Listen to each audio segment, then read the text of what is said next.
नमस्कार दोस्तों। पिछले वीडियो में अब हमने स्थितिज ऊर्जा का अध्ययन किया कि स्थितिज ऊर्जा किसे कहते हैं। अब इससे आगे देखते हैं। बांध से पानी गिराकर एक टरबाइन चलाना, बांध के पानी से टरबाइन चलाकर बिजली बनाना, स्प्रिंग घड़ी का आंतरिक भाग, गुलेल, तीर कमान, ये सब स्थितिज ऊर्जा के उदाहरण हैं। हम कह सकते हैं कि यांत्रिक ऊर्जा के दो रूप होते हैं, गतिज ऊर्जा और स्थितिज ऊर्जा। ये यांत्रिक ऊर्जा है। ऊर्जा के विभिन्न रूप। आप अब तक गति, ऊष्मा, प्रकाश, विद्युत, ध्वनि, चुंबक, परमाणु संरचना तथा रासायनिक क्रियाओं के बारे में पढ़ चुके हैं। इससे संबंधित ऊर्जा के विभिन्न रूपों में आगे दी गई सारणी में की सहायता चर्चा करेंगे। तो ये ऊर्जा के विभिन्न रूप हैं। ऊर्जा है यांत्रिक ऊर्जा, गतिज ऊर्जा, स्थितिज ऊर्जा। संक्षिप्त विवरण। वस्तुओं में गति या स्थिति के कारण निहित ऊर्जा होती है। उदाहरण है इसके जल, पवन, गाड़ी, गेंद आदि में गति के कारण ऊर्जा। स्प्रिंग, गुलेल, तीर कमान की ऊर्जा। ऊष्मा ऊर्जा, जलती हुई वस्तु या गर्म वस्तु में निहित ऊर्जा को ऊष्मा ऊर्जा कहते हैं। और कोयले की ऊष्मा से इंजन चलाना, पेट्रोल या डीजल इंजन से वाहन चलाना, ये इसके उदाहरण हैं।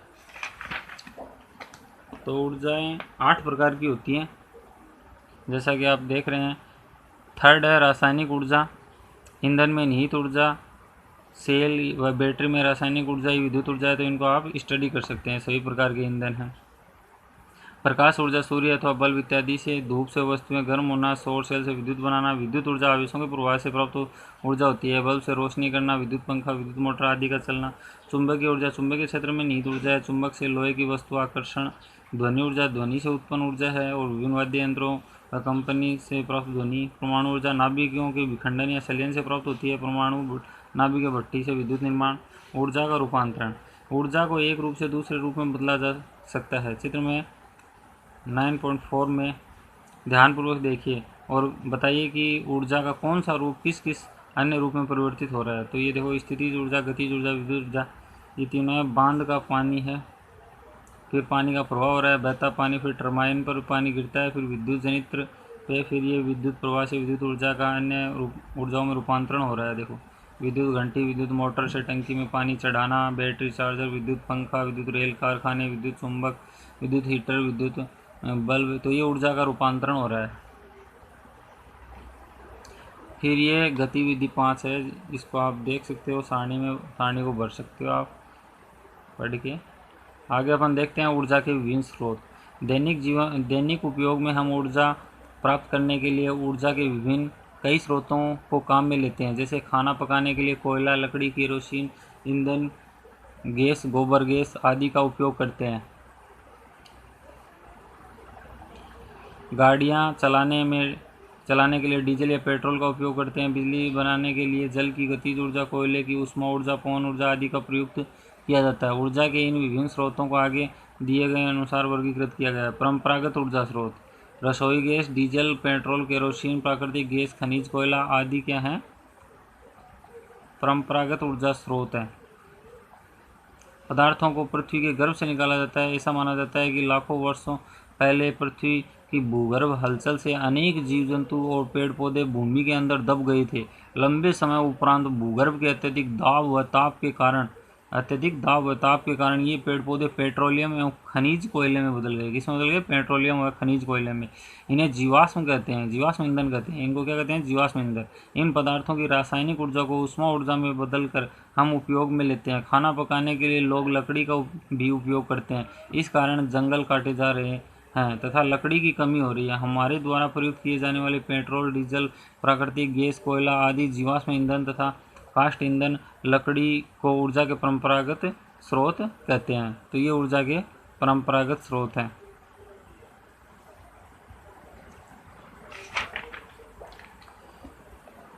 जनसंख्या वृद्धि और विभिन्न क्षेत्रों में हो रहे विकास की मांग की पूर्ति करने के लिए परंपरागत ऊर्जा स्रोतों का उपयोग निरंतर बढ़ता जा रहा है। पृथ्वी के गर्भ से निकाले जाने वाले इस प्रकार के ईंधनों का भंडारण धीरे धीरे कम होता जा रहा है। इसी प्रकार इनका उपयोग होता रहा तो ये शीघ्र ही समाप्त हो जाएंगे और संपूर्ण विश्व में गंभीर ऊर्जा संकट उत्पन्न हो जाएगा। कल्पना कीजिए कि यदि हमें पेट्रोल, डीजल, रसोई गैस आदि मिलना बंद हो जाए तो क्या प्रभाव होगा। भविष्य के विश्वव्यापी ऊर्जा संकट से बचने के लिए आवश्यक है कि ऊर्जा के परंपरागत स्रोतों का मित व्ययता यानी कि कम व्यय करें, इनको उपयोग करें और ऊर्जा के वैकल्पिक साधनों की खोज करें और उनका उपयोग को बढ़ाएं। ऊर्जा के वैकल्पिक साधन कौन कौन से हैं? ये जैसे कि डायग्राम में दिखा रहे हैं, ऊर्जा के स्रोत हैं, ये परंपरागत हैं, ये गैर परंपरागत हैं। और परंपरागत में जीवाश्म ईंधन काष्ठ लकड़ी है, और पेट्रोल डीजल ये अच्छे से याद कर लो, वेरी इंपॉर्टेंट डायग्राम है। पेट्रोल डीजल प्राकृतिक गैस कोयला, और ये सौर ऊर्जा, जल ऊर्जा, पवन, भूतापीय, जैव ऊर्जा, महासागरीय और गोबर गैस, ये क्या है, गैर परंपरागत हैं। गैर परंपरागत या वैकल्पिक ऊर्जा स्रोत, सूर्य, पवन, जल, जैव मात्रा, परमाणु, भट्टी, महासागर एवं भूगर्भ से प्राप्त ऊर्जा को गैर परंपरागत या वैकल्पिक ऊर्जा कहते हैं। इन स्रोतों को बार बार उपयोग किया जा सकता है, इन्हें नवीकरणीय ऊर्जा भी कहते हैं। ये स्रोत कभी समाप्त होने वाले नहीं हैं। इन स्रोतों से अधिकाधिक ऊर्जा प्राप्त करने के लिए वैज्ञानिक निरंतर अनुसंधान कर रहे हैं। सौर ऊर्जा से विद्युत ऊर्जा प्राप्त करने, पानी के गर्म करने, खाना पकाने आदि के लिए कई उपकरण आज बाजार में उपलब्ध हैं। पवन ऊर्जा से विद्युत निर्माण करने के लिए अनेक स्थानों पर पवन चक्कियां लगाई जा रही हैं। गोबर एवं अन्य जैव अपशिष्ट से बायोगैस संयंत्र लगाने हेतु सरकार द्वारा प्रोत्साहित किया जा रहा है। इसे जैव मात्रा ऊर्जा कहते हैं। नदियों पर बड़े बड़े बांध बनाकर इसके पानी को ऊंचाई से टरबाइन पर गिराया जाता है। टरबाइन विद्युत जनित्र से जुड़ा होता है, जिससे विद्युत ऊर्जा प्राप्त होती है। इस व्यवस्था को जल विद्युत संयंत्र कहते हैं। इस विद्युत ऊर्जा को बड़े शहरों से लेकर सुदूर गांवों तक विद्युत आपूर्ति हेतु उपयोग में लिया जा रहा है। परमाणु या नाभिकीय भट्टी भी से विद्युत ऊर्जा का निर्माण किया जाता है। इस प्रकार के संयंत्र को परमाणु ऊर्जा संयंत्र कहते हैं। राजस्थान में चित्तौड़गढ़ जिले के रावतभाटा में परमाणु ऊर्जा संयंत्र से विद्युत का उत्पादन किया जाता है। परमाणु ऊर्जा के उपयोग से पनडुब्बी भी चलाई जाती है। महासागरों में आने वाले ज्वार भाटा, तेज लहरों तथा धाराओं को की ऊर्जा को भी विद्युत में बदला जा सकता है। इसे महासागरीय ऊर्जा कहते हैं। पृथ्वी के गर्भ में जाने पर ताप में वृद्धि होती है। इस ताप की ऊर्जा को भी विद्युत रूपांतरित किया जा सकता है, जिसे भूगर्भीय ऊर्जा कहते हैं। तो ये महासागरीय ऊर्जा और भूगर्भीय ऊर्जा की डेफिनेशन हो गई। पवन चक्की एवं सौर ऊर्जा संयंत्र, ये इसका डायग्राम है। ये गतिविधि 6 आप पढ़ लेना। ऊर्जा की बचत ही ऊर्जा संरक्षण है।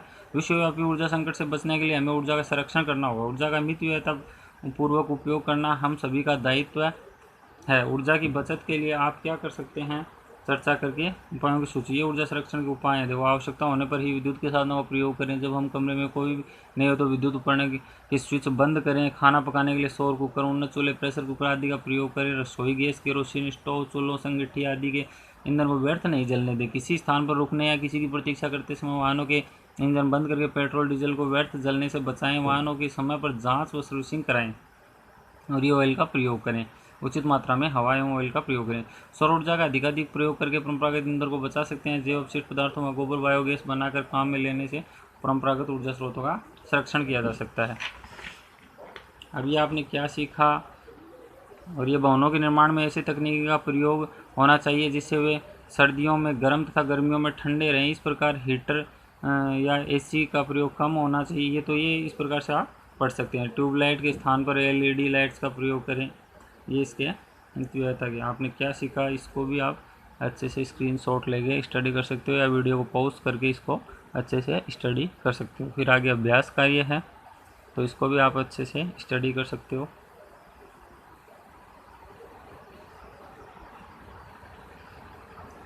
धन्यवाद दोस्तों।